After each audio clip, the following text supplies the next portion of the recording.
So every time we do one of these stories, it's feast or famine.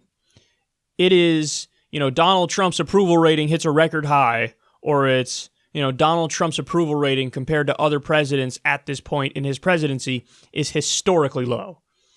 I feel like those are the only two stories we've ever seen with Trump's poll numbers.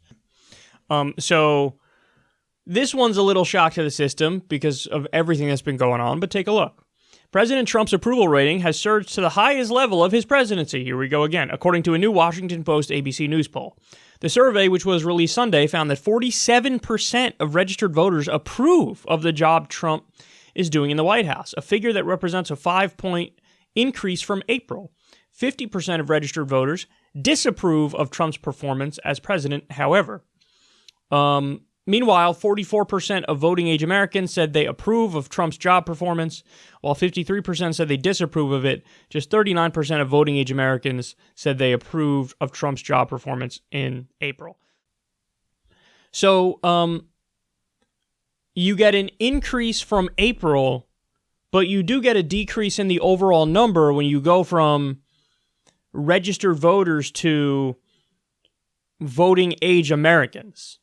So, in other words, it's registered voters versus like all Americans who are over voting age.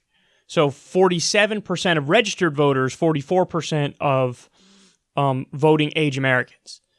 So, what that fact means, very simply, is you cannot take the 2020 election for granted. Because if his approval rating right now is 47% with registered voters, that means we still got a race on our hands. And listen, we can speculate as to why it is. The numbers are, looking better for Trump than many people expected. And, my guess would be oftentimes the resistance is terrible and they're not resisting substantively. If you resist this president substantively, I think you can make his numbers tank. The standard economic indicators that mainstream media uses are doing well at the moment. So, they talk all the time and Trump brags all the time about low unemployment, stock market record high. Now, again, those are really not the best economic indicators, and people are struggling out there, and wages haven't budged since the 1980s. And, we have a lot of problems, including, 7 million more people lost their health insurance under Trump. So there's a lot of negative stuff out there, but there's no doubt that he brags about the things he can brag about, and mainstream media focuses on those things specifically about, there's talk in the Democratic Party, how can we even run against Trump's economy? Because it's that good. Oh, God. How little do these people know about politics? It's disgusting and it's disastrous. But you have that, and then also maybe the North Korea thing affected it. I don't know if this poll was taken just before that. It could be just before that, or it could be after it. But, Donald Trump became the first U.S. president to step foot in North Korea. But putting that aside, it's just more about, there's a little bit of hope for peace. But at the same time, they're escalating with Iran. But he did pull back at the last minute, and maybe people are giving him credit for pulling back at the last minute compared to Bolton and Pompeo and all these neocon bloodthirsty maniacs who are trying to get us into a war ASAP, a new war ASAP.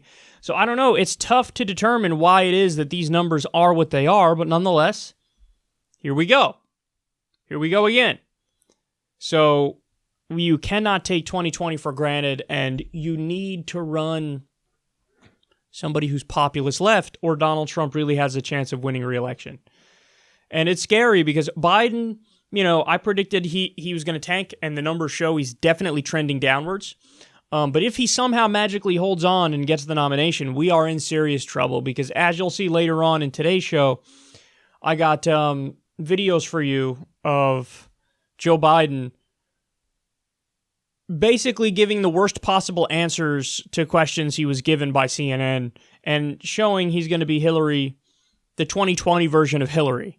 So it cannot be Biden, and we cannot take him for granted, because a lot of Democrats who are very centrist think that they have a layup election, and they'll be surprised when Trump actually hangs in there. So do not underestimate in 2020 This election is incredibly important, and it's certainly not a given, and the numbers are reflecting that.